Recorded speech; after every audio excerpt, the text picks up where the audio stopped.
Let me make two words crystal clear: stress management. If you've been struggling to keep your glucose under control despite eating healthy, it is very likely that stress management is at the root of your problems. Your ability or lack thereof to manage stress has the biggest impact on your body's ability to regulate glucose. When your body is operating in a state of stress, that triggers the fight or flight response.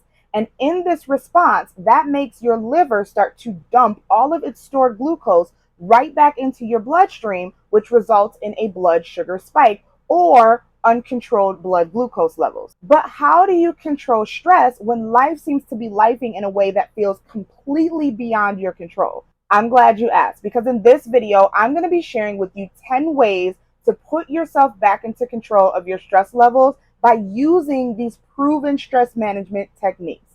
Let's go ahead and get into the video.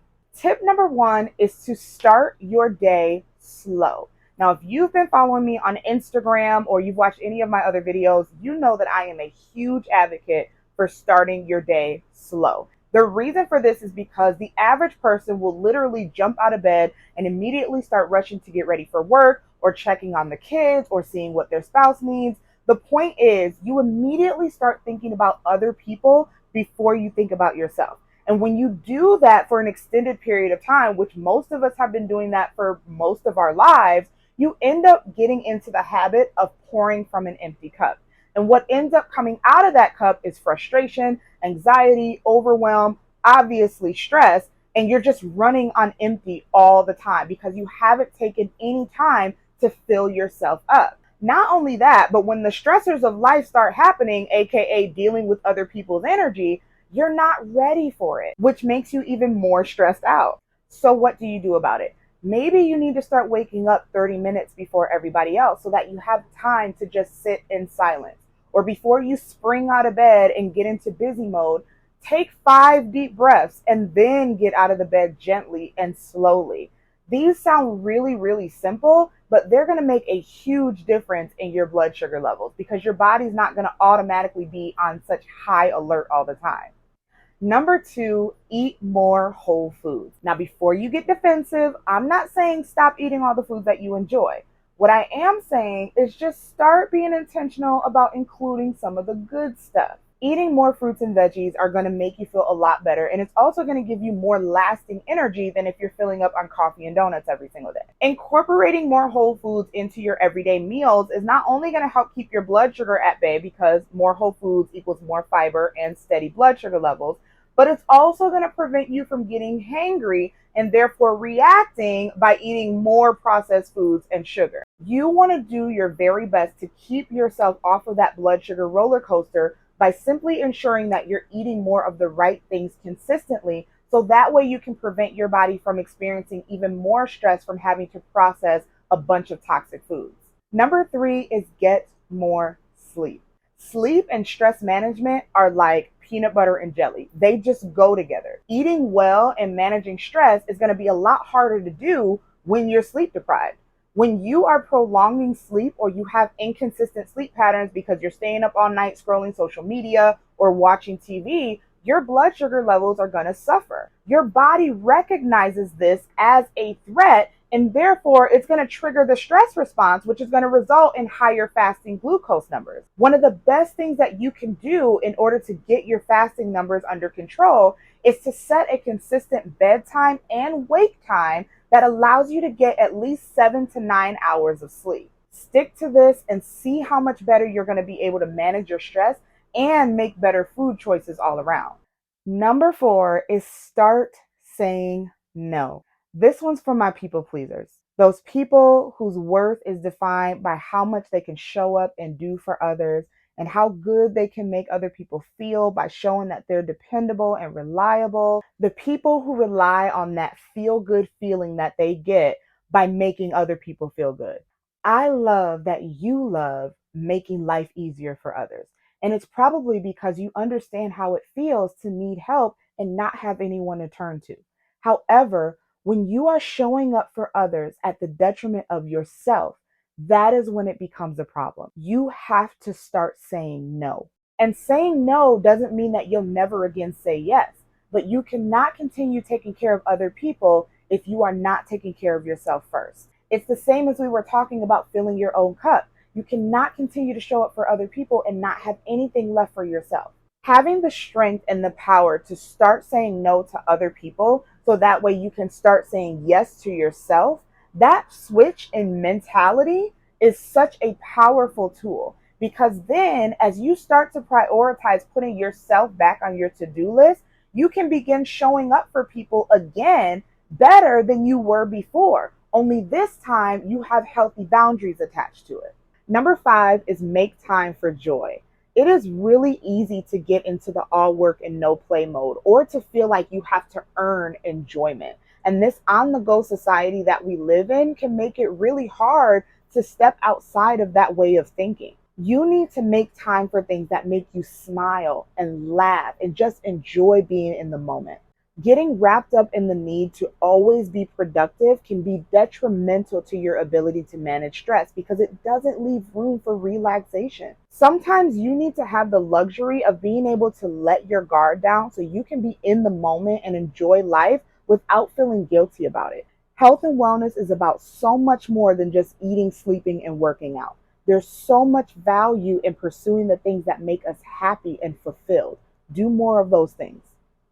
Number 6 is practice meditation and yoga. So, speaking of being in the moment, these two, meditation and yoga, are phenomenal tools for stress management because they help you to bring your attention back to your breath. When your body is in the stress response, your breathing becomes very fast and very shallow. And this is necessary because it allows your body to be able to stay revved up for the purposes of helping you to respond quickly by either fighting the threat or fleeing to safety. Meditation is great because it helps to bring your body out of the fight or flight response.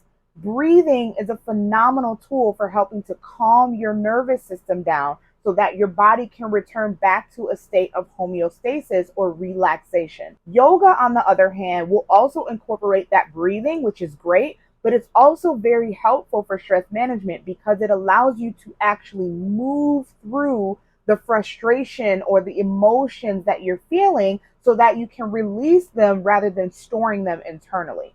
A lot of times when we become stressed out, triggered, or overwhelmed, that's it. We sit in it and we allow those emotions to fester, and it ruins the rest of our day. And sometimes it can go into the next day. And for some people, it'll ruin their entire week. So practicing yoga and meditation are phenomenal tools for helping you to be proactive so that way you can manage stress without allowing your emotional state to take over.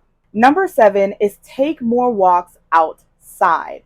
Walking is one of the best and simplest things that you can do for stress management because you are literally getting a 3-for-1 special. Not only are you moving your body, but when you're moving your body while also exposing yourself to the natural blue light of outside, your body is going to start releasing endorphins and serotonin, the happy hormones, while also resetting your circadian rhythm, which means that your body is going to have an easier time helping to bring your hormones into balance, reduce the stress hormones, and also improve your sleep quality. So not only are you feeling good because you have lower stress levels, but you're also able to keep your blood sugar more balanced because when you're walking, you're activating your muscles. Your muscles are like super sponges that soak up all the excess glucose out of your bloodstream.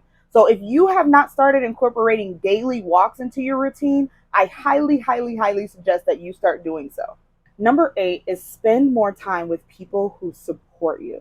As humans, we are social beings. We need connection. That's how we thrive. We were designed that way. And having healthy relationships is key to a healthy life. The ultimate goal is to support your overall health from all angles, not just the ones that have to do with eating healthy and exercising. Having strong social connections with people who encourage you to be your best self and who also bring out the best in you is extremely important. And being around people who do the opposite creates stress and anxiety. And that can manifest in a variety of different ways, including getting headaches all the time, or having sleep issues or digestive issues.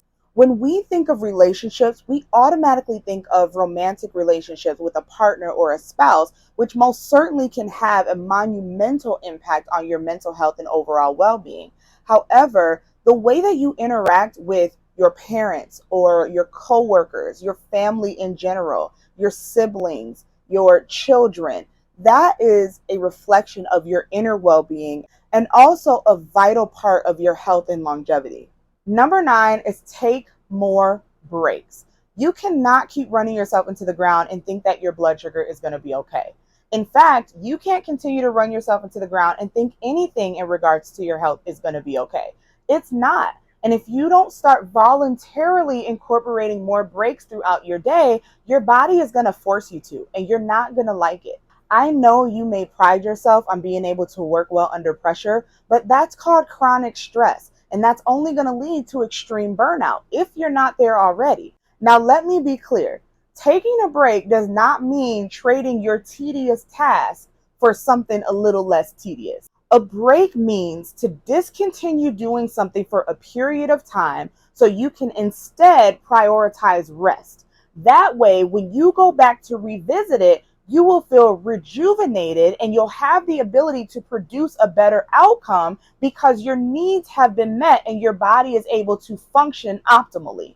You have to become aware of when your body is asking for you to slow down.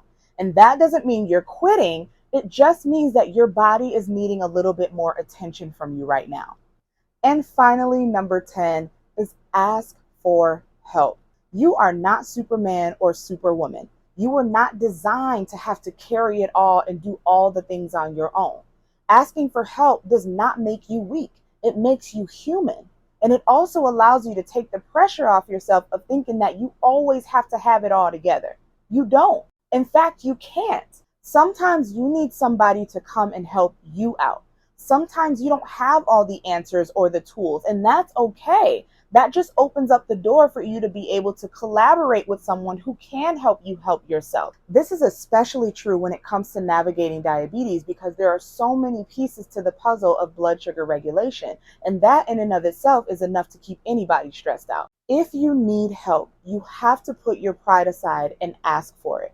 Everybody needs somebody. It's called community. And if you are needing help balancing your blood sugar and lowering your A1C, you've tried everything and nothing seems to work for an extended period of time, make sure that you click the link in the description box below to learn more about Dominating Diabetes Academy. DDA is a step-by-step, week-by-week course that takes you through the process of naturally balancing your blood sugar using food as medicine so you can eliminate the need for harmful diabetic medications for life. I truly hope that you found this video helpful in your journey to regulating your nervous system and reducing stress so that you can start seeing more balanced blood sugar levels. If you like this video, please do me a favor by giving it a thumbs up and subscribe if you haven't so you don't miss any future videos from me. If you are interested in learning on how to start using food as medicine by increasing carbs in order to see lower blood sugar levels, I highly recommend that you check out this video next. I'll see you there.